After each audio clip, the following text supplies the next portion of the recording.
Bab 276 Pengantin Anak. Kakak perempuan tertua hanya sekitar 11 atau 12 tahun, tetapi dia tahu tentang Shrek Academy. Dia berlutut di hadapan leluhur Swan dan memintanya untuk membalasnya. Leluhur Swan masih belum pulih dari kematian orang tua saya, jadi dia menyetujui permintaannya, dan dia mengatakan kepadanya bahwa Akademi Shrek akan mengasuh dan melepaskan potensinya.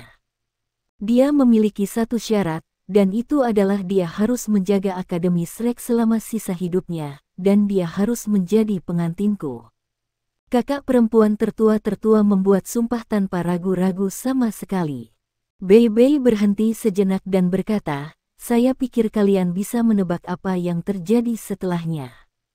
Leluhur Swan membalasnya, dan kakak perempuan tertua tetap di akademi untuk berkultivasi sekeras yang dia bisa, dan berhasil mencapai tempatnya sekarang.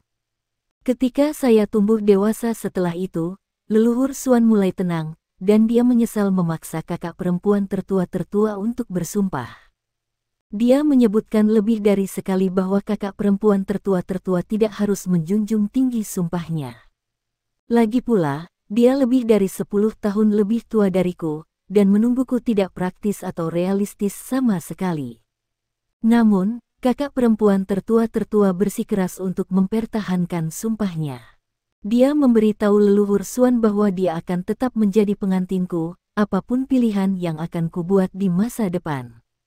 Jika aku tidak menyukainya, maka dia akan melajang seumur hidup, dan dia akan menyerahkan seluruh hidupnya ke Akademi Shrek sehingga dia bisa membalas kebajikan leluhur Swan. Wajah Jiang Nanan tampak sedikit tidak ramah ketika dia berkata, "Kamu sudah memiliki pengantin sejak kamu masih kecil, dan kamu masih pergi untuk Xiaoya." Bei memaksa tertawa dan berkata, "Tapi aku tidak tahu tentang semua itu. Leluhur Swan hanya memberitahu saya tentang sumpah ini setelah saya bertemu dengan Xiaoya. Saya merasa semuanya tidak bisa dipercaya. Saya baru berumur 14 atau 15 saat itu, dan kakak perempuan tertua sudah berusia 27 atau 28, jadi usia kami membuat kami sama sekali tidak cocok satu sama lain. Selanjutnya, saya yakin kalian tahu perasaan yang saya miliki untuk Xiaoya. Yang bisa saya lakukan hanyalah berdebat dengan leluhur Swan, dan saat itulah saya memutuskan untuk pindah dari halaman dalam. Setelah itu, leluhur Swan secara implisit memberi saya lampu hijau dengan Xiaoya karena akademi berutang tangsek. Leluhur Swan berbicara kepada saya tentang ini sekali lagi sebelum dia meninggal, dan dia meminta saya untuk bersikap lebih baik kepada kakak perempuan tertua jika saya dapat membantu, dan dia berkata bahwa dia telah mengecewakannya. Aku pernah mencarinya sehingga kami bisa meluruskan segalanya. Ada banyak pelamar berbakat di dalam akademi yang naksir padanya, dan aku akan benci melihat dia tetap melajang selama sisa hidupnya karena sumpah keterlaluan yang dia buat bertahun-tahun yang lalu. Tetapi kakak perempuan tertua sangat keras kepala, dan dia berkata bahwa saya tidak harus membawanya, tetapi dia tidak akan pernah kembali pada sumpahnya. Dia melambaikan lengan bajunya dan pergi setelah itu. Yang benar adalah meskipun aku tidak berpikir aku melakukan kesalahan, aku masih merasa sedikit minta maaf padanya. Namun, saya tidak tahu apa yang harus dilakukan sehingga dia akan melupakan sumpah itu. Selama bertahun-tahun, meskipun Xiaoya tidak pernah berada di sisiku, tidak ada ruang tersisa di hatiku untuk mengakomodasi orang lain. Ekspresi Bei sedikit canggung, penuh dengan konflik dan kesulitan. Wang Dong'er bertanya, "Kakak laki-laki tertua, apakah Anda tidak merasakan apapun untuk kakak perempuan tertua?" Bei menjawab tanpa ragu-ragu, "Tentu saja saya lakukan. Dia adalah orang yang merawat saya ketika saya tumbuh dewasa, dan saya tidak pernah punya ibu. Kakak perempuan tertua adalah seperti seorang ibu atau seperti kakak perempuan bagi saya, dan dia adalah wanita terpenting kedua di hati saya setelah Xiaoya. Satu-satunya masalah adalah bahwa perasaan yang saya miliki ini tidak romantis, dan hanya ada hubungan kekerabatan antara kakak perempuan tertua dan saya. Kalian harus membantu saya mencari tahu. Apa sebenarnya yang bisa saya lakukan sehingga saya tidak akan menyakitinya, namun masih memberinya masa depan yang hebat yang dia layak dapatkan? Bei Bei memandang sekeliling pada semua orang, bersemangat dan penuh harapan. Mata semua orang menjadi sedikit aneh. Bagaimana teka-teki ini bisa diselesaikan? Huo Yuhao berdeham dan berkata, kompetisi akan datang dalam 2 hari. Apa saran Anda, kakak tertua? Sudut-sudut mulut Bei Bei berkerut, dan dia mengamati sisanya, dan menyadari bahwa mata mereka melayang-layang di mana-mana, kecuali dia. Dia membentak, banyak dari Anda tidak memiliki kesetiaan sama sekali. Heikaitu terkekeh dan berkata, bukan untuk orang luar untuk menyelesaikan masalah keluarga. Bagaimana kami dapat membantu Anda dengan ini, kakak tertua-tertua? Bei Bei jengkel. Baiklah, baiklah. Jangan membicarakan hal itu lagi. Tetapi kalian tidak dapat berbicara sepatah kata pun tentang ini kepada siapapun, karena ini menyangkut reputasi kakak perempuan tertua kita. Katakan, Yuhao, rencana apa yang kamu miliki untuk kompetisi? Huo Yuhao menjawab, saya belum memiliki rencana yang sebenarnya, tetapi saya memiliki beberapa ide.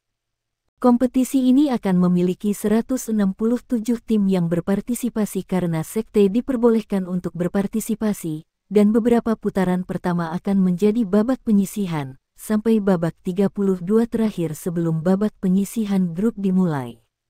Komite organisasi belum menyatakan bagaimana putaran eliminasi akan dilakukan untuk saat ini. Dibandingkan dengan babak grup yang datang sesudahnya, kita harus membersihkan babak penyisihan sebelum yang lainnya. Kami mewakili Sekte Tang, jadi kami bukan tim unggulan. Itu juga berarti aturan kompetisi tidak akan menguntungkan kita. Kami tidak yakin tim mana yang akan kami temui saat ini. Jika kita menemukan sekte yang tangguh, kita akan dihadapkan dengan tantangan yang cukup besar. Karena itu, kita harus menyembunyikan kemampuan kita sebanyak mungkin selama putaran eliminasi. Sembunyikan kemampuan kita. Bei Bei sedikit terkejut. Apakah kamu tidak bertentangan dengan dirimu sendiri, Yuhao? Anda baru saja berbicara tentang betapa pentingnya putaran eliminasi. Jadi mengapa kita harus menyembunyikan kemampuan kita?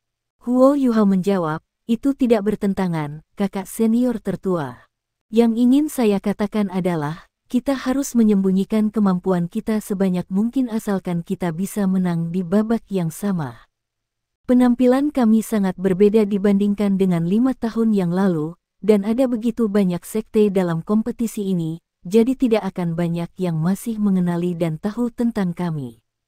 Kami dapat sedikit merias wajah atau sesuatu untuk sedikit mengubah penampilan kami, sehingga orang-orang yang mungkin mengenali kami dari turnamen sebelumnya tidak akan lagi mengenali kami. Paling tidak, mereka tidak akan yakin bahwa kita adalah siapa mereka.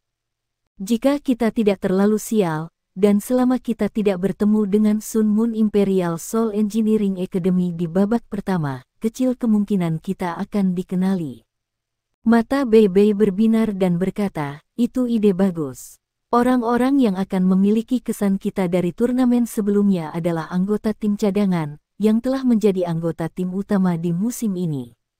Semua orang menjadi sangat berbeda setelah 5 tahun, dan setelah kami melakukan beberapa penyesuaian, dan fakta bahwa kami mewakili Sekte Tang, akan sangat efektif dalam menyembunyikan kemampuan dan identitas kami.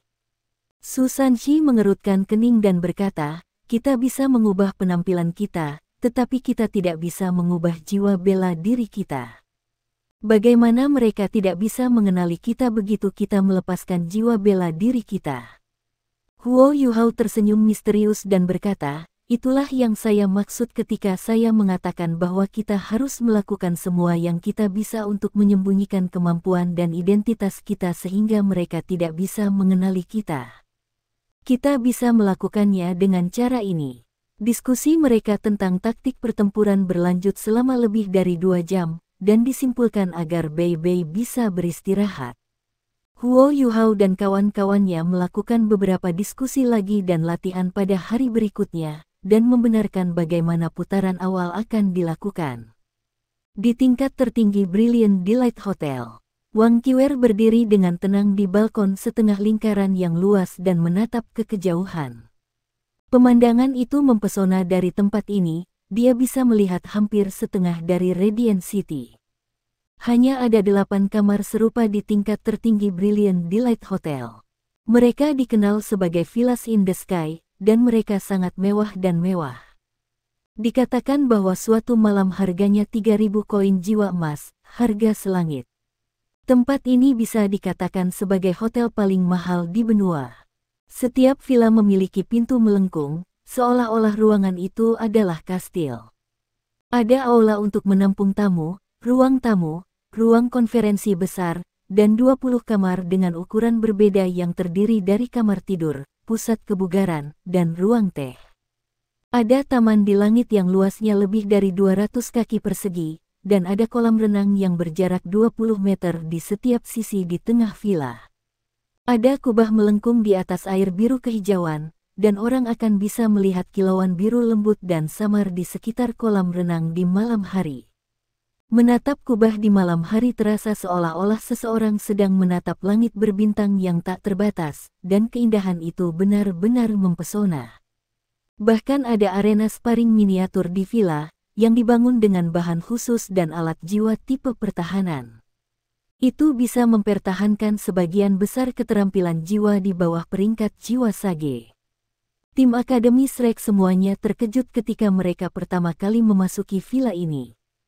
Dai Huabin adalah putra adipati, tetapi ini bahkan pertama kalinya dia menginap di hotel semewah yang ini. 20 kamar lebih dari cukup untuk sebuah tim yang terdiri dari sedikit lebih dari selusin, dan itu memungkinkan setiap orang memiliki kamar sendiri. Mereka bisa memesan apapun yang mereka ingin makan, dan semuanya akan gratis, milik hotel. Ini adalah pengaturan dan layanan terbaik untuk tim yang berpartisipasi, dan hanya 8 tim yang dapat memiliki kemewahan ini. Tim Shrek Academy tinggal di villa pertama di langit. The Sun Moon Empire jelas sangat murah hati tentang hal ini, karena villa pertama bukan hanya yang paling mewah, itu juga mewakili kenyataan bahwa mereka adalah juara dari musim sebelumnya. Wang Qiwer berbalik dan menatap villa yang mewah dan luas. Ada tatapan kosong di matanya saat dia bergumam, apakah ini hadiah untuk kemuliaan Shrek? Apakah ini yang mereka raih dari musim sebelumnya? Ya, itu benar. Kami tidak akan tinggal di sini jika bukan karena kinerja sempurna mereka musim lalu. Yang benar adalah mereka yang layak tinggal di tempat ini, dan bukan kamar sempit dan sempit di lantai bawah. Zhang Lexuan berjalan mendekat dari tidak jauh. Dia memegang gelas anggur halus di tangannya, dan ada beberapa anggur putih tua berwarna kuning di dalam. Aroma samar melayang di sekitar lubang kaca, tetapi tidak melayang keluar. Gelas itu dibuat khusus oleh kamar dagang Kekaisaran Sun Moon, dan dianggap sebagai alat anggur tingkat atas. Apakah Anda menginginkannya? Tanya Zhang Lexuan dengan jelas. Wang Qiwer menggelengkan kepalanya dan berkata, saya tidak ingin hal-hal seperti itu mempengaruhi pikiran saya. Zhang Lexuan menghirup anggur putih di gelasnya.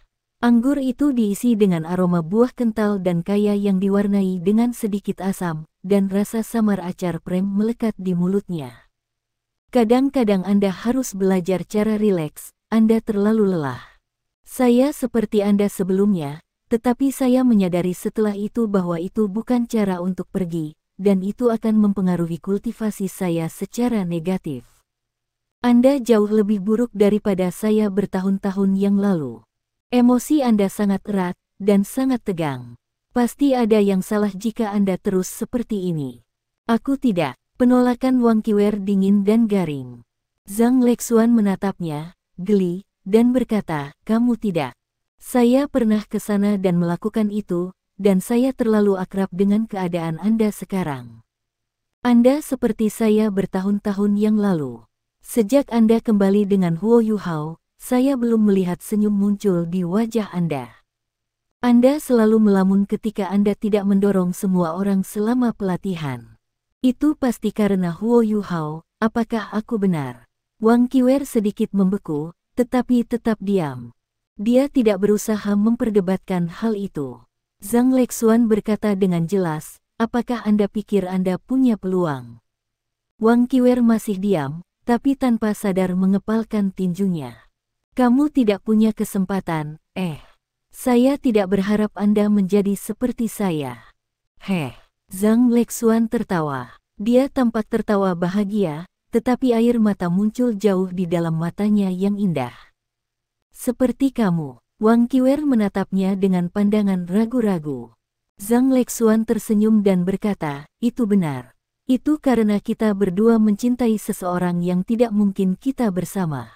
Mungkin Anda masih memiliki harapan, karena Anda cukup cocok untuknya. Tapi aku, Dia menghabiskan anggur dengan gelas sekali teguk dan mulai berjalan kembali ke villa.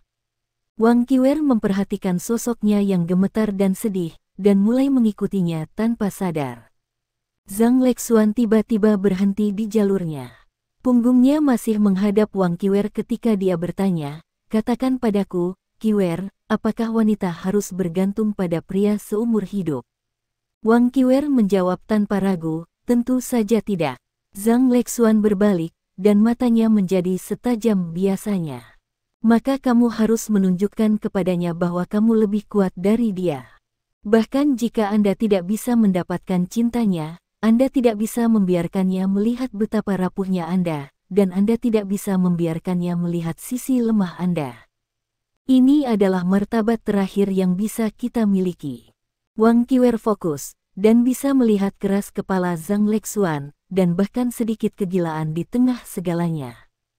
Dia menganggukkan kepalanya dengan kuat dan menjawab, ya.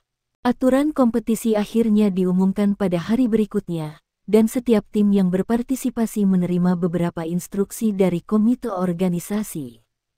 Huo Yuhao tidak bisa membantu tetapi mengerutkan kening ketika dia menerima instruksi. Peraturannya memang berbeda, seperti yang Penatua Suan katakan. Menurut aturan kompetisi, seluruh kompetisi akan dibagi menjadi segmen awal dan segmen akhir. Tim yang mewakili sekte dan akademi akan bersaing di kelompok yang sama. Segmen awal akan terdiri dari putaran eliminasi, tetapi putaran eliminasi ini tampak sedikit berbeda. Arena ditunjuk di tempat di luar Radiant City, dan tidak tepat di pusat kota seperti yang seharusnya. Ada klausa yang menarik perhatian Huo Yuhao. Babak penyisihan dan babak final memberi batasan pada diameter arena, tetapi ketinggian maksimum tidak ditentukan. Ini adalah lembar instruksi yang sangat sederhana, tetapi Huo Yuhao mulai merasa jauh lebih khawatir daripada sebelumnya. Apa yang tidak menyiratkan pengaturan ketinggian maksimum? Mungkinkah ada sage jiwa di antara siswa yang berpartisipasi? Itu sangat mustahil, karena menjadi seorang kaisar jiwa adalah batas bagi orang-orang pada usia 20 tahun. Ini juga berarti bahwa kurangnya ketinggian maksimum tidak ada artinya sama sekali bagi tuan jiwa, karena kebanyakan dari mereka tidak bisa terbang, kecuali untuk beberapa tuan jiwa yang memiliki jiwa bela diri yang bisa. Namun, ini akan sangat berbeda ketika insinyur jiwa datang ke dalam gambar. Bahkan insinyur jiwa leluhur jiwa berdering 4 dapat melayang di langit selama mereka memiliki alat jiwa berjenis terbang, dan mereka dapat melancarkan serangan di tanah dari langit. Tidak ada keraguan bahwa klausa ini sangat bermanfaat bagi para insinyur jiwa. Benua Douluo dibagi menjadi 4 negara. Kekaisaran Bulan Matahari, Kekaisaran Bintang Luo, Kekaisaran Jiwa Surgawi, dan Kekaisaran Douling. Satu-satunya negara yang memiliki masa insinyur jiwa adalah Kekaisaran Sun Moon, dan aturan kompetisi ini praktis berarti mereka secara terbuka bias. Kekaisaran Matahari Bulan terlalu dominan. Tentu saja, Kekaisaran Sun Moon tidak berani terlalu keterlaluan. Ada perubahan lain pada bagaimana hasil putaran eliminasi akan dihitung. Di antara mereka, poin akan dialokasikan sesuai dengan jumlah orang yang tersisa di tim. Itu menyiratkan bahwa jika satu partai bisa mengalahkan ketujuh anggota dari partai lain dengan hanya satu dari mereka sendiri dalam pertandingan eliminasi tunggal, maka mereka akan dialokasikan 7 poin, karena partai mereka akan memiliki 7 orang tersisa, dan mereka bahkan tidak akan memiliki untuk pergi melalui pertempuran kelompok sesudahnya. Alasannya adalah karena pertarungan kelompok hanya memberikan 5 poin, dan tidak mungkin pihak lain bisa membalikkan keadaan. Tentu saja, hampir tidak mungkin bagi satu orang untuk mengalahkan 7 lawan berturut-turut dalam kompetisi seperti ini. Oleh karena itu, jika tim yang muncul sebagai pemenang selama pertandingan eliminasi tunggal tidak mendapatkan lebih dari 5 poin, mereka harus melalui pertempuran kelompok dan pihak lain akan memiliki kesempatan untuk mengubahnya. Tentu saja, skor minor juga penting, dan poin akumulasi setiap putaran akan dicatat. Skor minor ini akan menentukan jika suatu keadaan yang unik dan tidak terduga muncul. Misalnya, jika ada 167 tim yang berpartisipasi dalam kompetisi, dan hanya ada 20 tim yang berhasil melewati putaran eliminasi tunggal selama putaran 32, tim yang tersisa yang diperlukan untuk mengisi slot akan dipilih dengan skor minor mereka, dan skor akumulasi ini akan menjadi lebih penting setelah mereka memasuki round robin. Tim akan diberi peringkat sesuai dengan akumulasi poin mereka selama babak penyisihan grup. Perempat final akan kembali ke format eliminasi, sementara skor minor ini akan menentukan peringkat pecundang. Perubahan dalam bagaimana poin dihitung adalah hal yang baik, dan itu membuat seluruh sistem kompetisi lebih lengkap dan terorganisir. Perubahan aturan kompetisi pasti akan mengubah bagaimana kompetisi akan terungkap. Suara ketukan bisa terdengar saat Huo Yuhao menutup matanya untuk merenung. Boom, boom, boom. Ketukan yang terburu-buru dan kuat dengan jelas mengumumkan betapa frustasi dan cemasnya pesta yang akan datang. Wang Dong'er masih mencuci pakaian untuk Huo Yuhao di kamar mandi, dan dia buru-buru maju ke depan dan bertanya, "Siapa di sana?" "Ini aku, Jiu Jiu, Putri Bintang Luo Empire, Su Jiu Jiu," bisa terdengar dari luar. Wang Dong'er berbalik dan melirik Huo Yuhao. Tatapan mereka bertemu, dan mata mereka mengalir dengan geli samar. Sang putri tidak butuh waktu terlalu lama untuk memberi mereka jawaban. Pada akhirnya, Wang Dong'er membuka pintu dan mengundang Putri Jiu Jiu ke dalam. Su Jiu Jiu mengenakan gaun emas pucat yang mengalir hari ini, dan telah mengikat rambutnya menjadi sanggul yang menonjolkan sifat-sifatnya yang mulia dan anggun. Namun, wajahnya tampak sedikit memerah. Meskipun dia mencoba yang terbaik untuk menahannya, tidak mungkin dia bisa menyembunyikan sedikit kegembiraan di matanya. Wanita tua berpakaian merah itu mengikuti di belakang Su Jiu Jiu. Huo Yuhao telah mencari Zhang Lexuan untuk mencari tahu lebih banyak tentang wanita tua ini. Ternyata dia telah membuat nama untuk dirinya sendiri sejak lama, dan orang-orang hanya tahu bahwa dia dipanggil Yimen, tetapi tidak ada yang tahu nama keluarganya. Jiwa bela dirinya adalah Cloud Fan, dan dia juga adalah Dekluo bintang bertitel. Menurut informasi Zhang Lexuan, Star Cloud Douluo belum mencapai peringkat 95, jadi dia belum menjadi Douluo Transcendent. Peringkat 95 tidak mudah ditembus, dan melampaui peringkat 95 adalah level yang jauh lebih tinggi dari yang biasa dicapai titlet Douluo. "Salam, Tuan Putri. Silakan, duduklah." Huo Yuhao sedang duduk di kursi rodanya, dan dia memiringkan kepalanya ke arah Su Jiu Jiu dengan sopan. Su Jiu Jiu tahu bahwa dia harus setenang mungkin di saat seperti ini, tetapi tidak mungkin dia bisa menenangkan diri, tidak peduli seberapa keras dia berusaha. The Star Cloud Douluo telah kembali di pagi hari, dan Su Jiu Jiu berpikir dia mungkin menjadi gila ketika hasil tes lapangan dilaporkan kepadanya. Apa yang dia rasakan di dalam tidak bisa lagi digambarkan sebagai keheranan, dan dia dengan bersemangat menuju ke kamar Huo Yuhao segera setelah itu. Su Jiu Jiu mengambil napas dalam-dalam dan dengan paksa menekan emosi yang bergolak di dalam hatinya, dan dia melihat pemuda di depannya yang hanya bisa menggerakkan satu lengan.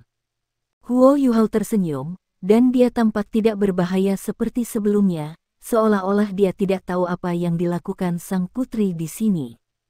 "Huo Yuhao, aku yakin kamu tahu mengapa aku di sini."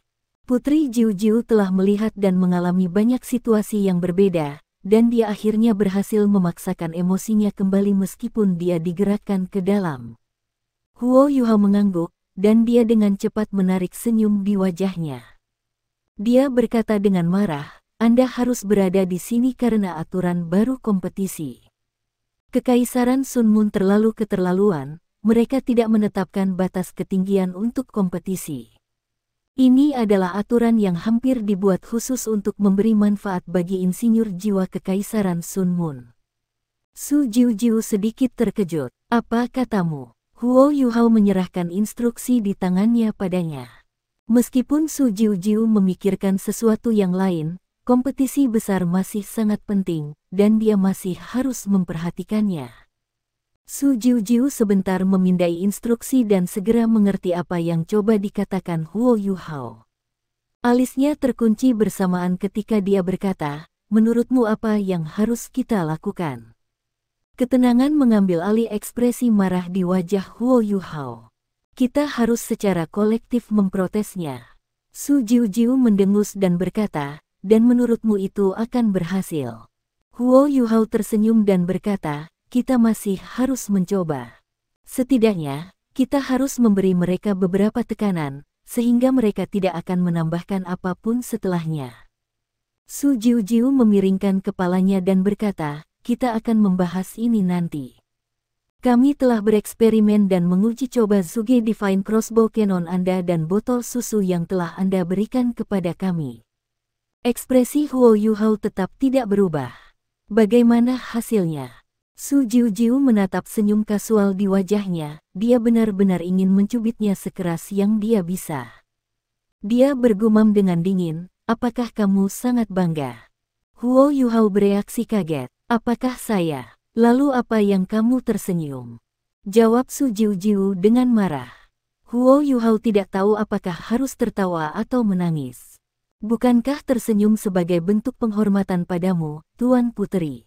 Jika kamu tidak mau melihat senyumku, maka aku tidak akan melakukannya." Dia menarik senyumnya ketika dia berbicara, dan dia memasang pandangan dan postur yang jujur dan serius. Su Jiu-Jiu memandang ketika pria di depannya ini terlihat serius dan profesional, dan dia tidak tahu apakah harus tertawa atau menangis. Kemarahan canggung di hatinya sedikit hilang. "Kami telah bereksperimen dengan dan menguji coba Zuge Divine Crossbow Cannon Anda, dan itu menyegel botol susu Anda. Mereka sangat bagus. Apakah Anda pikir Anda bisa memberi kami diskon jika kami membelinya dalam jumlah besar?" Princess Jiu-Jiu mendapatkan kembali ketenangannya dalam sekejap, dan dia bersandar di sofa dengan anggun saat dia berbicara. Huo Yuhao menggelengkan kepalanya dan berkata, "Aku khawatir itu tidak mungkin." "Tidak memungkinkan. Apa kau tahu berapa banyak dari ini yang akan kita beli?" Putri Jiu-Jiu terdengar sedikit lebih tinggi daripada sebelumnya. Huo Yuhao menggelengkan kepalanya dan berkata, "Saya tidak tahu berapa banyak yang ingin Anda beli, tapi saya bayangkan jumlahnya pasti cukup. Yang saya tahu adalah berapa banyak Tang Sekte dapat menghasilkan. Sampai sekarang, Departemen Pembuatan Alat Jiwa kami sedang mengalami ekspansi kedua, dan banyak dari kerja kami telah dilakukan untuk upaya itu. Oleh karena itu, kami sangat terbatas dalam jumlah yang saat ini dapat kami hasilkan. Selain itu, meskipun saya merasa sedikit malu untuk mengatakan ini, saya punya berita lain untuk Anda. Saya baru saja menerima berita dari Tang Sekte bahwa harga produk kami mungkin meningkat sekitar 30% karena kelangkaan sumber daya dan kekurangan bahan. Maafkan aku, Tuan Puteri." "Apa?" Huo Yuhao. Su Jiu-Jiu segera gusar, dan dia melompat berdiri ketika dadanya yang gagah terpompa ke atas dan ke bawah. Dia mengertakkan giginya dan berkata, "Ini bahkan belum 2 hari, dan kamu sudah mempermainkanku." Huo Yuhao menggigil dan berkata, "Saya tidak akan berani memikirkannya. Anda tidak bisa mengatakan hal-hal seperti ini, Tuan Puteri. Saya masih harus menemukan seorang istri. Kamu." Su Jiu-Jiu merasa seolah-olah dia menjadi gila. Orang ini terlalu benci. Wang Donger ada di belakang Huo Yuhao, dan dia diam-diam mencubitnya di belakang. Bajingan ini dia memutarbalikkan kata-katanya, namun dia membuat dirinya terdengar sangat logis, seolah-olah dia benar. Dia juga seorang gadis, dan Wang Dong'er mulai bersimpati dengan Putri Jiu Jiu. Tentu saja, dia berpakaian seperti seorang pria pada saat itu, jadi dia tidak bisa mengekspresikan apapun yang menyerupai emosi seorang gadis, jadi dia hanya bisa menundukkan kepalanya dan memaksakan kembali geliannya. Douluo Starklut segera menjadi sedikit tidak ramah. Dia merendahkan suaranya dan berkata, apakah kamu tahu apa yang kamu lakukan? Karma akan menemukanmu jika kau kembali pada kata-katamu. Jelas bahwa kata-katanya bermusuhan dan mengancam. Huo Yuhao menghela nafas. Dia memaksakan tawa dan berkata, maafkan aku juga tidak ingin ini terjadi. Tapi kalian juga tahu Kekaisaran Matahari Bulan telah memonopoli 70% dari logam langka benua, dan mereka telah melarang ekspor. Sekte Tang baru saja dibangun kembali, jadi bagaimana kita dapat memiliki saluran atau jalan untuk membeli sumber daya dan material dalam jumlah besar? Syukurlah, kota Shrek berkembang dan cukup kaya. Kalau tidak, kami mungkin bahkan tidak dapat menjamin pengiriman dan pasokan barang-barang kami.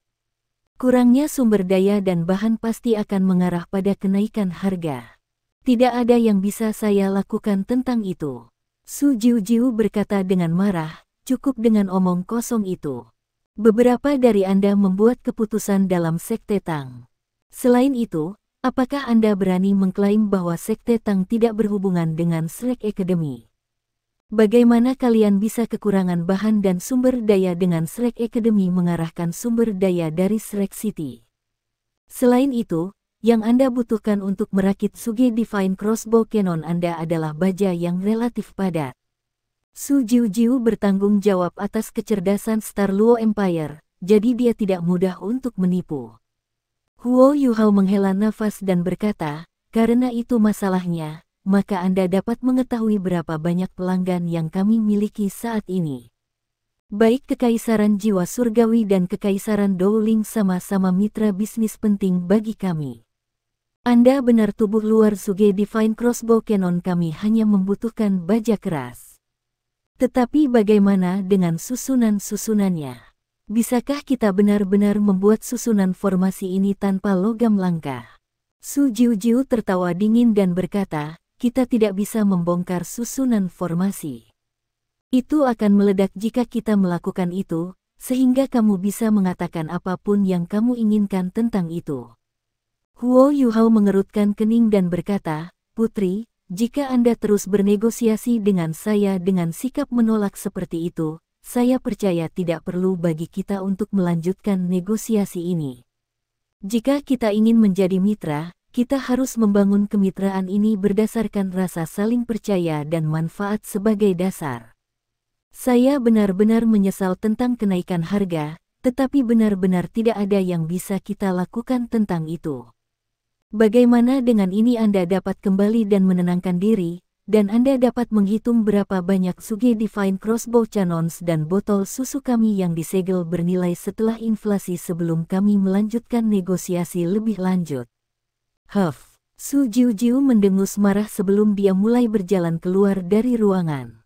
Dia tampak sangat marah, tetapi dia sangat tenang di dalam. Dia jelas bahwa dia telah sepenuhnya dikalahkan oleh Huo Yuhao dalam negosiasi ini, dan tidak ada hasil lain selain mengakomodasi tuntutannya jika mereka melanjutkan negosiasi.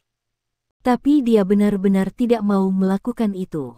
Dia percaya bahwa Huo Yuhao dan Tang Sekte tidak akan pernah menyerah pelanggan sebesar Star Luo Empire. Tepat pada saat ini, suara ketukan terdengar sekali lagi, dan Putri Jiu terhenti ketika dia berjalan ke pintu.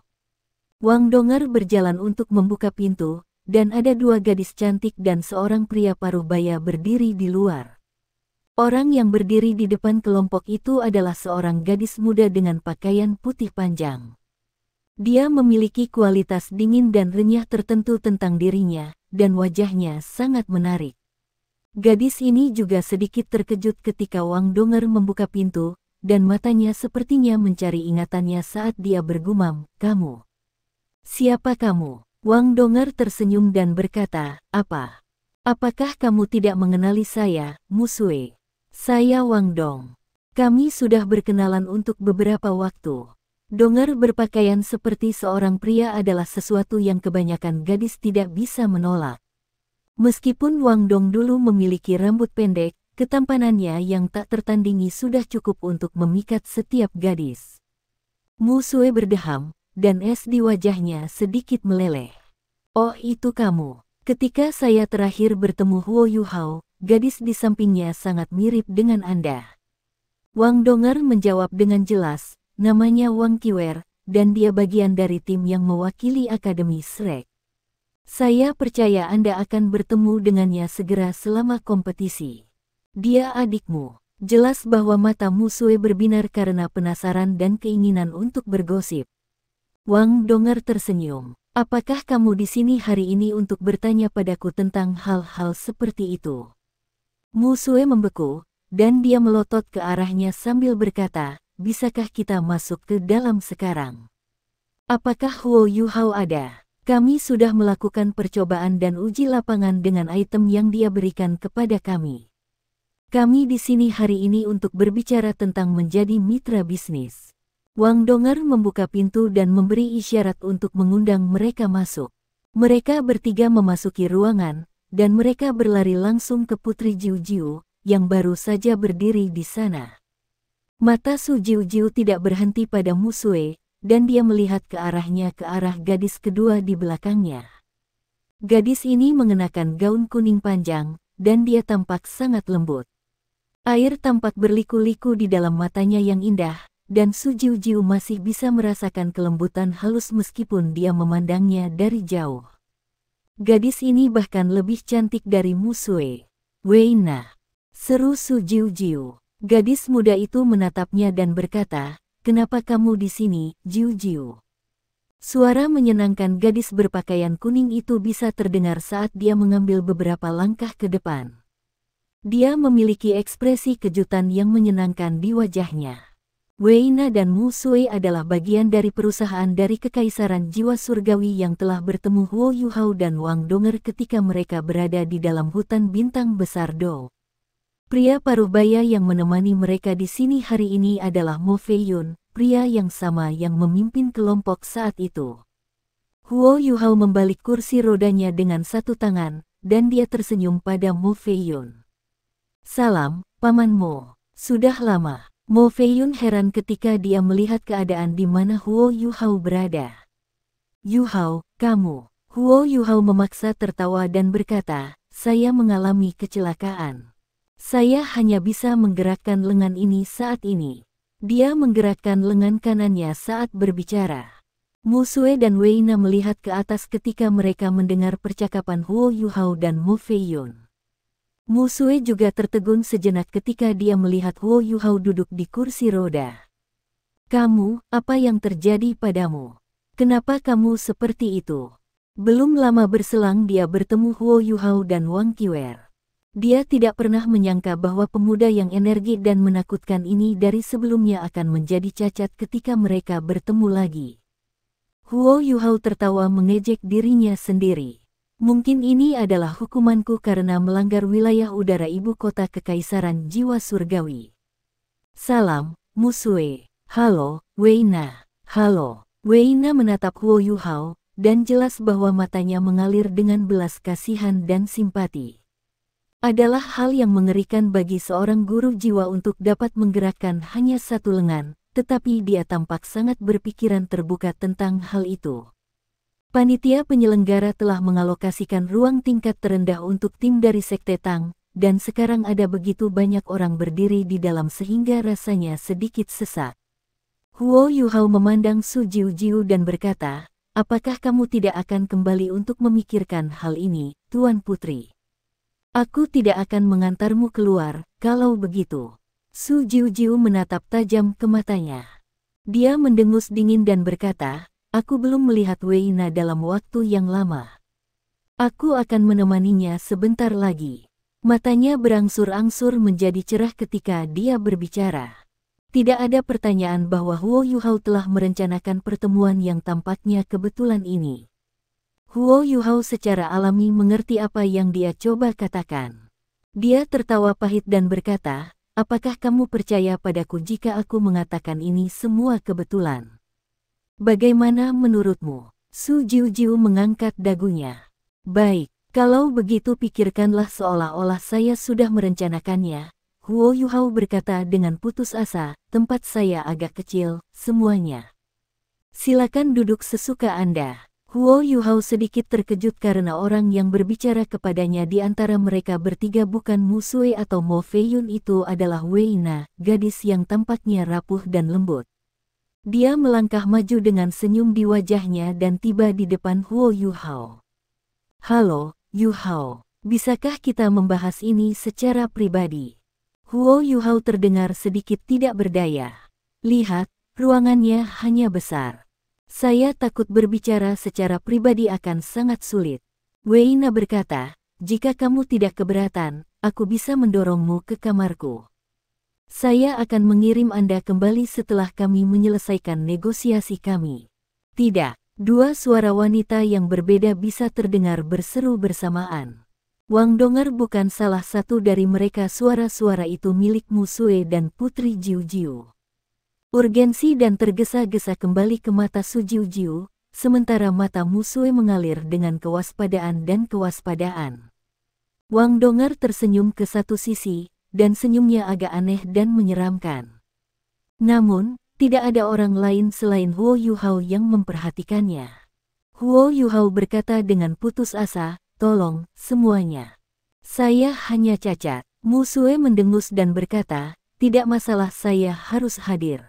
Saya akan menemani Wei Na untuk negosiasi, dan kemudian saya akan mengirim Anda kembali. Wajah Su Jiujiu menjadi hitam saat dia berkata, tidak mungkin. Tidak bisakah Anda melihat bahwa kita sedang membahas bisnis resmi? Saya harus mendapat prioritas sejak saya datang ke sini dulu. Mu Sue meliriknya dan berkata, kamu harus menjadi putri bintang kekaisaran Luo Jiujiu. Jika saya tidak salah, Anda baru saja akan pergi ketika kami tiba. Ini berarti negosiasi Anda selesai, dan sekarang giliran kami. Kedua gadis itu saling menatap satu sama lain, dan percikan api yang intens tampak beterbangan. Wei Na melirik Huo Yuhao dengan agak meminta maaf, dan kemudian dia berbalik ke arah Su Jiujiu. Apakah Huo Yuhao sengaja merencanakan pertemuan ini? Sebenarnya, dia tidak melakukannya. Huo Yuhao sudah menebak status Mu Sue, dan dia telah mencoba mencari tahu lebih banyak tentang kekaisaran jiwa surgawi ketika dia masih di Sekte Tang. Kekaisaran jiwa surgawi juga berbagi perbatasan dengan kekaisaran Sun Moon, dan situasi mereka tidak jauh lebih baik daripada kekaisaran bintang Luo, sementara kekuatan nasional mereka sebenarnya jauh lebih rendah.